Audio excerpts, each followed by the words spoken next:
Fala, investidores e investidoras! Hoje é dia de falar sobre o IPO da Petz e se você clicou nesse vídeo, muito provavelmente você está considerando em entrar nesse IPO porque vê muita oportunidade no mercado, principalmente o mercado de animais pets no Brasil, que é bastante fragmentado na questão de produtos e serviços, e você enxerga na Petz um potencial de crescimento enorme, certo? Porém, o tipo da oferta não me agrada e isso já faz com que eu não queira participar desse IPO. Por quê? Porque boa parte do montante que será captado no IPO simplesmente vai para o bolso do fundo e do seu fundador e não necessariamente para o caixa da empresa. Mas é sobre isso que eu vou falar no vídeo de hoje e outras informações mais. Então, antes de mais nada, se inscreve aqui no canal, tá? Ativa as notificações, vai ajudar bastante a trazer conteúdo aqui para vocês. E sem mais delongas, bora pro vídeo. E começando por essa questão da oferta, a gente sabe que o IPO da Petz ele vai ser conduzido por oferta primária e oferta secundária. Como a gente já sabe, a oferta secundária é onde os investidores que estão ali na empresa, eles saem do negócio, eles embolsam o dinheiro.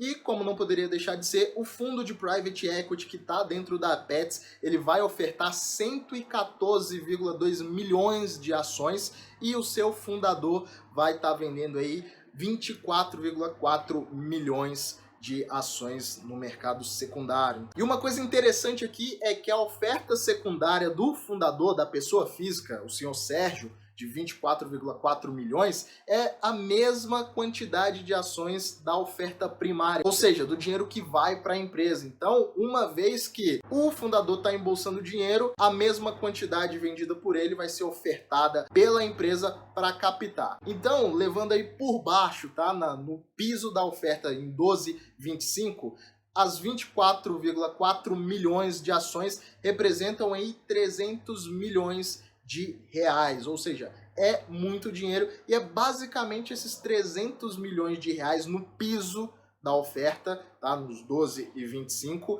que a empresa vai captar, ou seja, não é um dinheiro para a empresa crescer de uma forma tão agressiva, de uma forma tão exponencial. Então, basicamente, a oferta ela está sendo pautada no mercado secundário. Por quê? Porque o fundo ele quer sair, porque o fundo tem seus cotistas para remunerar ali, e o fundador ele quer embolsar um dinheiro. Então a gente terá uma empresa sem um controlador definido. E o tipo de risco que isso causa é o quê? A gente pode ter a perda de membros da administração, aquelas pessoas qualificadas que faziam o negócio ter a estrutura, ter o crescimento que apresenta até hoje. A gente pode ter também conflito de acionistas, uma vez que um free float ali de mais de 40% ocasiona o quê? Ocasiona alguém simplesmente comprar uma quantidade muito grande de ações, ter uma representatividade muito grande na empresa e isso acabar gerando algum atrito no conselho, algum atrito com a administração, enfim, a gente fica à mercê desse tipo de coisa que acontece no mercado de capitais. Então, englobando isso, por ser uma oferta basicamente de mercado secundário e essa falta de um controle definido após o IPO, eu acabo querendo ficar de fora. Mas obviamente que você está aqui por informação, então vamos para as informações referentes à empresa. E antes de falar sobre a estrutura da empresa, a gente tem que entender o que é a Petz, que é uma plataforma de solução para animais de estimação e que acaba sendo a mais abrangente aqui no Brasil. Ela tem mais lojas do que qualquer outra empresa desse setor e é também a maior rede de centros veterinários e de estética animal. Ela opera 110 lojas, ela está presente em 13 estados e também no Distrito Federal e ela atua através dos canais digitais, ela é uma omnichannel. Então a Petz ela tem um sortimento aí de aproximadamente 20 mil SKUs. Se você não sabe o que é SKUs, assista o vídeo da Avan e ela também tem uma gama completa de serviços para os pets. E quando se trata das lojas físicas, o que a Petz faz? Ela trabalha aí com uma plataforma digital que é composta pelo website, aplicativo, marketplace, apps de super entrega e ela tem uma, vamos dizer, um omnichannel que facilita a experiência do usuário nas modalidades de Pickup Store ou da Ship From Store, que é basicamente esse último, as lojas físicas trabalhando como um mini distribuidor local. Lembrou? É algo parecido com o que acontece na Havan, só que não é um modelo pautado de expansão aqui no caso da Petz. E tá aparecendo um quadro aqui para vocês de uma pesquisa que eu puxei lá do Instituto Pet Brasil, que foi elaborada pela Abimpet. E esse primeiro gráfico aqui é basicamente da população de animais no Brasil. A gente vê que a população de cachorros é a maior, com 55,10 milhões de cachorros no Brasil. O de aves é o segundo, com 40 milhões. Gatos fica na terceira posição com 24,7 milhões. Então eu vou falar só desses três, desse pódio, porque de um crescimento acumulado de 2018 para 2019, dessa população de répteis e mamíferos, cresceu na base de 4% no acumulado de 2018 para 2019, seguido pelos gatos, onde a população cresceu em 3%, e os cães, que cresceram na base de 1,7%. Esse foi o crescimento aí visto e estudado em 2018 para 2019. Com relação ao faturamento que está aparecendo para vocês, a indústria pet no Brasil, a gente viu que no mesmo período, 2018 para 2019, houve um crescimento da parte veterinária, né? Então dessa parte de exames, de cuidados, em 15%. Agora bate uma representatividade no faturamento de 2019, que foi na casa dos 22,3 bilhões, tem uma representatividade de 18,40%. A parte de comida foi a que menos cresceu, cresceu no acumulado 8,40%. Ainda assim, tem uma representatividade de 73,30% no faturamento de 2019. Então, a gente vê que é um mercado ali muito grande, principalmente questão de ração premium, petiscos, enfim, essas coisas mais rotineiras, né, cotidianas, sachês de comida também. Então é uma coisa que tem demanda e é quase, vamos dizer, um mercado para o pet, que é bem mais amplo do que somente isso, né? Tem serviços, então você pode ter entretenimento, eventos que a Petz faz também com ONGs parceiras para adoção de gatos, cachorros. Então assim, é bem completo, não é somente um lugar onde você compra um produto, onde você leva o seu pet para fazer algum serviço, mas não, você pode desfrutar ali de uma experiência naquele espaço. Basicamente esse é o modelo pautado pela Petz. Eu coloquei uma questão aqui que eu até agora não vi ninguém falar sobre, tá? Principalmente a galera que está querendo participar do IPO, que é em relação à carga tributária. A parte financeira da empresa, então o CFO vai ter que ser muito bom para estar tratando isso daqui, porque a alíquota efetiva do setor ela é bem mais alta. E obviamente que isso aí muda conforme o estado, tá? Mas a pesquisa, ela colocou que a carga, ela é a maior, principalmente quando comparada aos Estados Unidos, que é o maior mercado consumidor de produtos e serviços para pets. Então, é uma carga tributária que chega a 51,20%. Então, a empresa pode faturar, pode abocanhar boa parte daquele mercado bilionário ali, como a gente viu, 22,3 bilhões, mas ainda assim ela pode estar sofrendo com a tributação para esse setor. É algo que tem que ficar bem atento. Aqui agora está aparecendo o faturamento em relação à indústria mundial. Como eu já falei, os Estados Unidos é o líder disparado aí com 40,10%. Em segundo lugar aparece a China, e o pessoal falando que a China estava comendo os cachorros, né? Com 7,20% do mercado. E no terceiro lugar, Reino Unido fechando o pódio. O Brasil aparece na quarta posição com o mesmo percentual do Reino Unido, 4,7%. E alguns profissionais desse mercado estão dizendo que o Brasil pode facilmente passar o Reino Unido e assumir a terceira colocação, porque o público aqui no Brasil está priorizando cada vez mais animais de estimação em detrimento dos filhos. Até porque é uma conjuntura, né? As pessoas estão demorando, os jovens em especial, estão demorando mais para sair da casa dos pais, não conseguem uma colocação boa no mercado de trabalho que proporcione aí, por exemplo, financiar um apartamento ou morar no centro da cidade. Então, esse tipo de falta de liberdade financeira acaba ocasionando o quê? Você tem custos crescentes com alimentação, com transporte, com comida, e vindo um filho você vai ter aí despesas com escolas. As escolas estão cada vez mais caras. Então tudo isso, os jovens em especial, acabam escolhendo terem animais do que propriamente um filho humano, porque eu sei que tem pais e mães de pet aí, então tem que tomar cuidado, porque senão o pessoal fica revoltado. Mas enfim, o Brasil tem muito potencial para crescimento e, como eu bem falei no início, o mercado de pets aqui no Brasil ele é bem fragmentado, então tem tudo para crescer, principalmente uma empresa que já tenha um serviço e produtos consolidados. E falando até mesmo desse consumidor brasileiro, a Pets ela fez um cálculo ali de quanto que em média o cliente ele gasta, né, por ano nas lojas da Pets. Basicamente o cliente, que é um cliente ativo, ele vai 7 vezes ao ano na Pet, com um ticket médio ali de R$130, então ele tem uma média de gasto de R$910. Isso contando somente com os produtos, sem levar em consideração os serviços que têm um preço um pouco mais caro, mas que em questão de custo-benefício as pessoas optam por isso. Em relação à estrutura, a empresa adota um formato padrão de lojas com 1.000 metros quadrados, que é exatamente para ter uma gama de produtos e serviços sem que fique todo mundo aglomerado ali, apertado, sem espaço.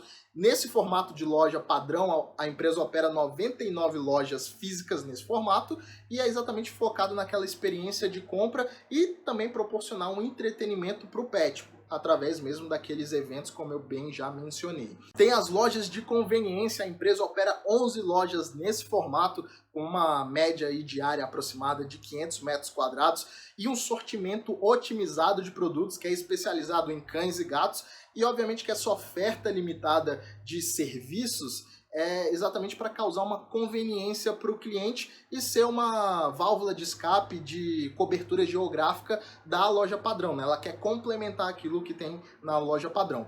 Já os centros veterinários, a empresa opera também clínicas e hospitais na maior parte das lojas aí. Então 93 lojas padrões têm clínicas e outras 7 possuem hospitais. Então no hospital conta com uma variedade de especialidades, de exames, consultas e também de diagnósticos por imagens. Então isso acaba ajudando a conhecer a saúde do pet. E nas clínicas tem até atendimento clínico, que em algumas unidades há procedimentos cirúrgicos de uma baixa complexidade, sendo o foco maior, obviamente, em cães e gatos. Então acaba fazendo com que a estrutura veterinária da Pets seja a maior do Brasil. E através dos canais digitais também, que a empresa tem uma estrutura com o site da Pets, o aplicativo, ela tem parceiros de super app para essas entregas super expressas e o marketplace, que nesse último caso, ela apenas assegura uma oferta complementada de produtos específicos, que são aqueles produtos de baixo giro do estoque. E falando rapidamente de resultados, nós temos exercícios completos de 2017 a 2019 e o primeiro semestre de 2018 e 2020, tá? Só para um comparativo. É interessante ressaltar que a receita líquida cresceu a uma taxa composta anual média de 32,6%. Isso mostra aí um forte ritmo de crescimento de vendas e também de rentabilidade, né? Uma vez que o EBITDA ajustado cresceu na casa de 88% de 2015 a 2019. Então isso é muito bom. E no primeiro semestre de 2020, mesmo nesse caos de pandemia, a empresa conseguiu aumentar a receita líquida dela em 36%. Então ela, em 6 meses, cresceu 36%, o que é um baita crescimento em tempos de pandemia. E vale ressaltar o quê? Que a empresa ela viu um número de acessos aí aos aplicativos e na plataforma dela, no site, crescerem absurdamente, como por exemplo, ela teve um acesso no aplicativo de 4 milhões, ela viu a média de downloads do aplicativo Pets aumentar em 3 vezes na Apple Store e na Google Play. Então isso mostra que, mesmo as lojas fechadas, a empresa já estava meio que preparada para atender ali a demanda digital, tanto é que a gente pode perceber que o percentual ali, né, da receita bruta de vendas digitais em relação à receita bruta total, no primeiros 6 meses do ano, tá em quê? 2020, 19,70%, em 2019 foi de 6,20%. Então a gente viu aí mais do que o dobro de crescimento do percentual. E tem muito a crescer ainda porque é bem incipiente essa participação das vendas digitais na receita bruta. Mas ainda assim é um baita crescimento. E vamos falar do segundo trimestre de 2020, que foi exatamente o trimestre mais impactado pela pandemia. E claro que a empresa, mesmo com esse número total de downloads, ela precisa converter isso em vendas e ela conseguiu, em meio à pandemia, tá? No segundo trimestre, crescer 34% a receita líquida em relação ao mesmo período do ano anterior. Isso mostra que a receita bruta por canais digitais aumentou aí em 25,8% no comparativo de mesmo período. E eu imagino que agora devem surgir algumas dúvidas, principalmente porque eu falei que não me agradava esse IPO, mas com tudo que eu passei de informação, vocês estão falando, oh, mas eu só vi coisas boas, digital, a empresa trabalhando com diversos canais. Quais são as coisas ruins realmente que estão dentro do negócio?